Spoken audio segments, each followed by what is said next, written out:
దైవ మర్మములు. సహోదరుడు భక్తి సింగ్ గారి అనుభవంలో దేవుడు ఆయనకు బయలుపరచిన దైవ మర్మములు. మార్చి 18. జీవాహారము నేనే, నన్ను తినువాడును నా మూలముగా జీవించును. ఈ ఆహారము తినువాడు ఎల్లప్పుడూ జీవించును. యోహాను స్వార్త 6వ అధ్యాయము 51, 57, 58 వచనములు. ఆ ప్రవక్తల శిష్యులు ఆకలితో నుండిరి. మన ఆకలి తీరుటకు ఆహారము ఎక్కడి నుండి తెచ్చుకొనగలమని వారు ఆశ్చర్యపడుచుండిరి. అప్పుడు ఒక మనుషుడు 20 బార్లీ రొట్టెలను తెచ్చి ఆ దైవజనునికిచ్చెను. జనులకు వడ్డించుడి, 2వ రాజులు 4వ అధ్యాయము 32 వచనం అని ప్రవక్త చెప్పెను. అక్కడ అనేక మంది పురుషులున్నారు, రొట్టెలు మాత్రం 20. 20 రొట్టెలు ఇంతమందికి ఎలాగున సరిపోగలవు అని వడ్డించు మనుషుడు అడిగెను. వారు తినగా మిగులునని యెహోవా సెలవిచ్చెను.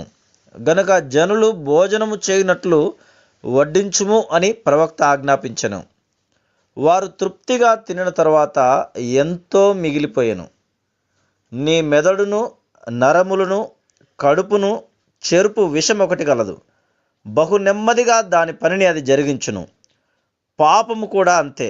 పాపములో జీవించుట ద్వారా ఆ విషమును అనుదినము నీవు తిని త్రాగుచున్నావు. అందువలన నీ జీవితము నాశనమగుచున్నది. కనుక ఈ దినమున విశ్వాసముతో జీవాహారమును భుజించుమని నిన్ను బ్రతిమాలుచున్నాం. ఆ జీవాహారము నీ జీవితంలోని పాప ఫలితములకు విరుగుడును కలిగించును. ఆ విధమున నీవు ప్రతి నష్టమును సమకూర్చుకొనగలవు. ఈ జీవాహారము నిన్ను నిత్యత్వమునకు జ్ఞానినిగాను, ఐశ్వర్యవంతునిగాను, బలవంతునిగాను చేసి నిత్య తృప్తినిచ్చును. గత జీవితంలో నష్టపోయిన దానినంతటినీ సంపూర్ణముగా సమకూర్చుకొనగలవు. యేసుక్రీస్తు ప్రభువు ఎలీషా కంటెను, ప్రవక్తలందరి కంటెను, ఇతర మనుషుల కంటెను గొప్పవాడు. ఆయనే ఈ జీవాహారమును ఈ దినమున నీకు అందించుచున్నాడు. ఆయన హస్తములలో నుండి దానిని తీసుకొని భుజించుటయే నీ పని. Praise lord.